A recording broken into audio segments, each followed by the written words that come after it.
Assalamualaikum warahmatullahi wabarakatuh. Halo semuanya, perkenalkan nama saya Amira Kurotayun. Saya merupakan anak kelas 10 dari SMA Lab School KIZ.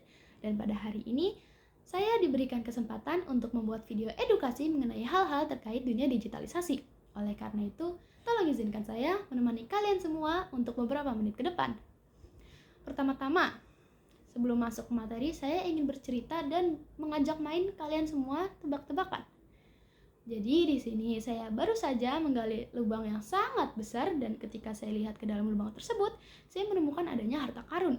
Dan ketika saya buka harta karun tersebut, saya menemukan hal yang sangat berguna, berharga, dan bernilai bagi dunia ini. Sampai sini, apakah kalian sudah bisa menebak apa isi dari harta karun tersebut? Jika belum, saya beri waktu 5 detik untuk berpikir mulai dari sekarang. 1, 2, 3, 4, dan 5. Baik, jawaban dari harta karun tersebut adalah buku. Nah, di sini kalian pasti berpikir, kenapa buku kah? Apa spesialnya dari buku? Tentu spesial ya teman-teman, karena buku sendiri merupakan sumber ilmu pengetahuan dan juga jendela dunia. Nah, tapi buku yang saya temukan bukanlah buku biasa, namun merupakan buku digital atau yang bisa kita sebut sebagai e-book. Nah, berkaitan dengan materi yang akan saya bawakan, saya baru saja membaca e-book berjudulkan Lawan Kekerasan Seksual di Ruang Digital yang diterbitkan oleh Siberkreasi pada Februari 2024, dan saya menemukan e-book ini dalam website literasidigital.id. Nah, sebelumnya saya ingin bertanya, apakah dari kalian sudah ada yang tahu apa itu kekerasan seksual dan apa itu KSBE? Jika belum, izinkan saya menemani kalian semua untuk menyelam lebih jauh mengenai masalah ini. Jadi kekerasan seksual itu sendiri merupakan tindak kekerasan dengan melecehkan suatu individu dan melakukan tindakan-tindakan yang mengganggu individu tersebut sehingga menimbulkan perasaan tidak nyaman. Kekerasan seksual sendiri terdapat beberapa unsur, yaitu adanya unsur ancaman, pemaksaan, dan juga eksploitasi seksual tanpa persetujuan sang korban. Lalu apa itu KSBE? KSBE merupakan singkatan dari kekerasan seksual berbasis elektronik, yaitu dilakukannya tindak ancaman, pemaksaan, dan eksploitasi seksual dalam ranah elektronik atau online.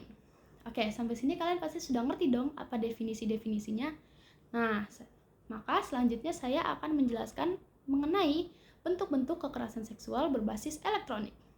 Ada 3 bentuk yang marak terjadi, yang pertama adalah non-consensual intimate image, yaitu kasus di mana pelaku menyebarkan konten intim untuk mengintimidasi dan mengancam sang korban agar sang korban menurut kepada pelaku.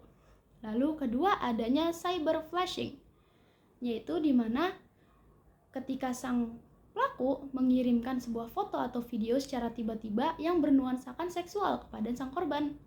Lalu adanya sextortion, yaitu penyalahgunaan kekuasaan untuk mendapatkan keuntungan seksual. Sampai sini kalian sudah lumayan jauh nih mengetahuinya. Namun, apakah kalian tahu masih ada satu lagi yang sangat penting yang harus kita bahas, yaitu merupakan dampak yang dapat terjadi terhadap korban kekerasan seksual. Nah, karena dampaknya bisa sangat fatal, jadi di sini saya akan menyatakan beberapa dampak yang bisa terjadi terhadap korban, yaitu pertama, korban dapat menderita depresi dan cemas yang berlebih. Yang kedua, korban bisa mengalami trauma berat. Lalu yang ketiga, korban melakukan tindakan nekat untuk mengakhiri dirinya sendiri. Nah, kita sebagai warganet dan masyarakat yang bijak, apa sih yang harus kita lakukan ketika menghadapi kasus kekerasan seksual ini? Yang pertama, kita harus merangkul sang korban dengan cara berada di sisinya. Lalu kedua, membantu korban mendapatkan keadilan. Lalu yang ketiga, yaitu mendukung penyelenggaraan pemulihan korban. Nah, setelah mengetahui ini dan seperti yang kita tahu, realitas saat ini banyak sekali kan kasus-kasus kekerasan seksual berbasis elektronik.